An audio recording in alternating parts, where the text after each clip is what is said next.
Assalamualaikum warahmatullahi wabarakatuh. Alhamdulillahil qail ud'u ila sabili rabbika bil hikmah.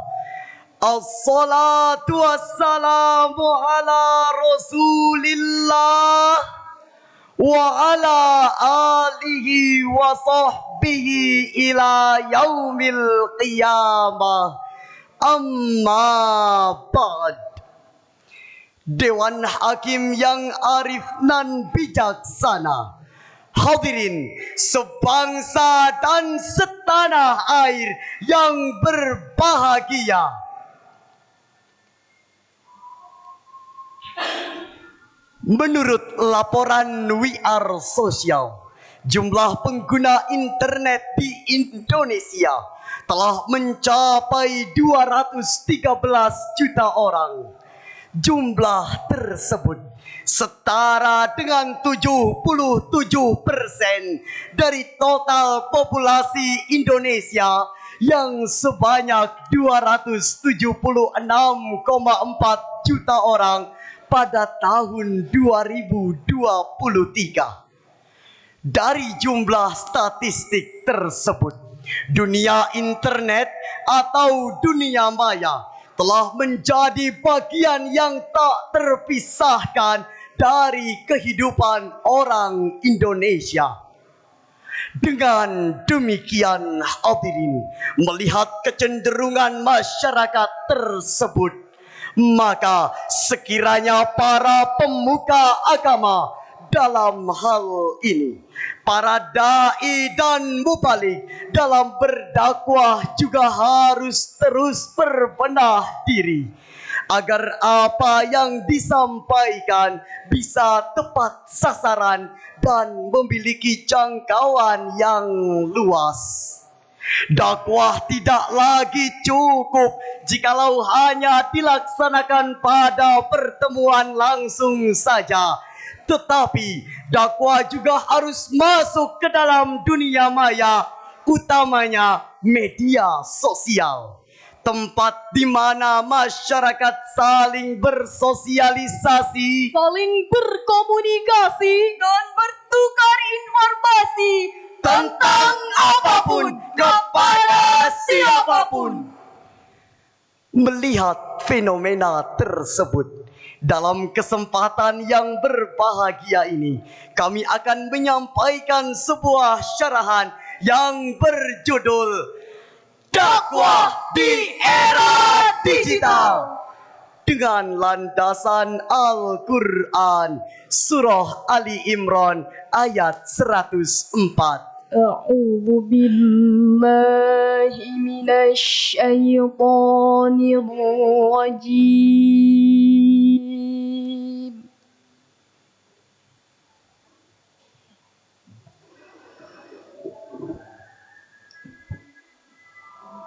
Bismillahirrahmanirrahim.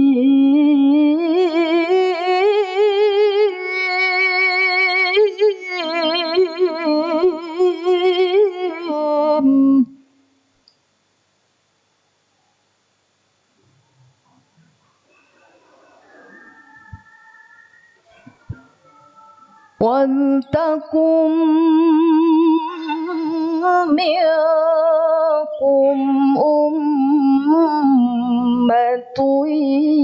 yad'una ilal khairi wa ya'muruna bil ma'ruf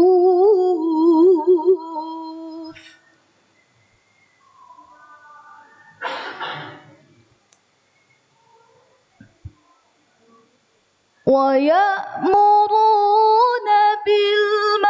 بالمعروف وينهون عن المنكر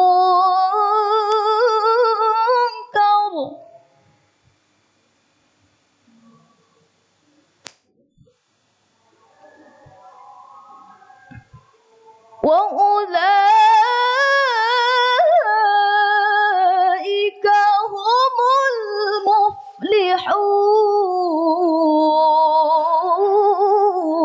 المفلحون. Hamba berlindung kepada Allah dari godaan setan yang terkutuk Dengan menyebut nama Allah yang Maha Pengasih lagi Maha Penyayang. dan hendaklah ada di antara kamu segolongan orang yang menyeru kepada kebajikan, menyuruh berbuat yang ma'ruf dan mencegah dari yang mungkar. Mereka itulah orang-orang yang beruntung. Hadirin yang dirahmati Allah, menurut Quraisy Shihab di dalam kitab tafsirnya Al-Misbah jilid 2 halaman 209 sampai 210 menegaskan bahwa wawasan manusia akan menurun ketika sedang terlupa. Manusia perlu saling mengingatkan secara terus-menerus. Quraisy Shihab mengartikan wawasan dan pengajaran sangat berhubungan. Wawasan memandu manusia terhadap pengamalan dan meningkatkan kualitas pengamalan. Dengan demikian, pengamalan dalam kehidupan menjadikan pribadi maupun manusia sebagai makhluk sosial yang harus selalu diingatkan dan diberikan suri tauladan. Itulah inti dari dakwah Islam. Sebagaimana hadis Nabi Sallallahu Alaihi Wasallam mengenai perintah adanya ajakan kepada kebaikan dan larangan kepada keburukan yang tertuang di dalam kitab Sahih Sunan Ibnu Majah nomor 3994 yang berbunyi, muru bil ma'rufi wanhau anil munkar qabla an tad'u fala yustajaba lakum. Dari Aisyah radhiyallahu an berkata, aku mendengar Rasulullah sallallahu alaihi wasallam bersabda, serukanlah kebaikan dan cegahlah kemungkaran sebelum kalian menyeru, namun seruan kalian tidak disambut. Berdasarkan ayat Al-Quran dan hadis tersebut, dapat kita fahami bahwasanya Islam mewajibkan kita untuk tetap berdakwah dengan cara yang fleksibel. Maka untuk mencapai sebuah hasil yang maksimal, tak ada salahnya kita berdakwah secara virtual dengan memanfaatkan teknologi digital agar bisa diterima generasi milenial. Setuju hadirin? Namun sayang hadirin, saat ini media tidak lagi digunakan untuk berbagi informasi dan silaturahmi. Tetapi saat ini media digunakan untuk hal-hal yang tidak terpuji, seperti penipuan yang terus terjadi. Postingan pornografi tak bisa dihindari. Bahkan penyebaran berita hoax yang telah menjadi konsumsi sehari-hari. Dari hal tersebut berdampak korban penipuan yang terus meningkat. Porno aksi semakin terlihat. Situasi menjadi semakin gawat. Tak mustahil Indonesia akan hancur dan sekarat. Na'udzubillahi min zalik. Oleh karena itu, terdapat dua strategi merevitalisasi kandungan Al-Quran dalam dakwah virtual. Pertama, membangun kesadaran inspirasi pemanfaatan media.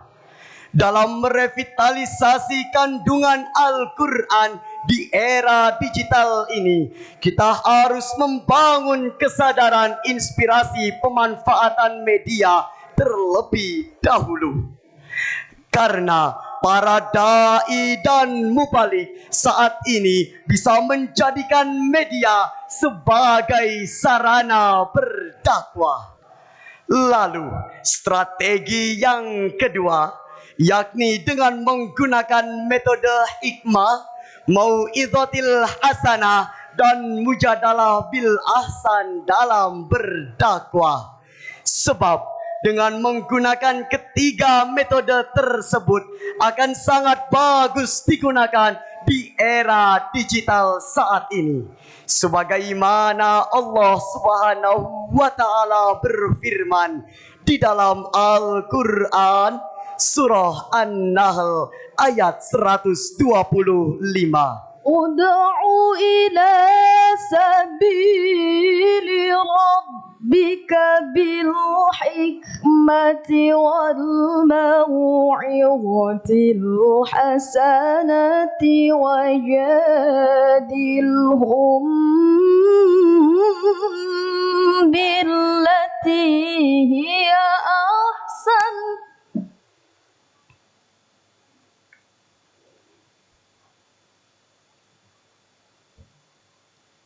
Inna rabbaka wa'lamu biman dhalla an sabilihi wa huwa a'lamu bil muhtadin.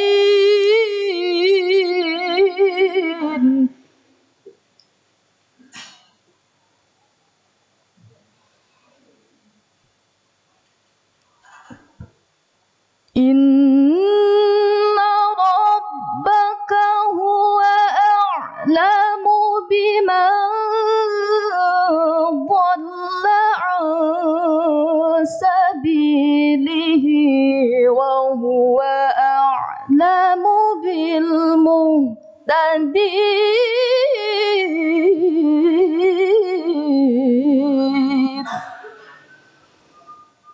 Sadaqallahul azim. Serulah manusia ke jalan Tuhanmu dengan hikmah dan pengajaran yang baik. Dan tepatlah mereka dengan cara yang baik. Sungguh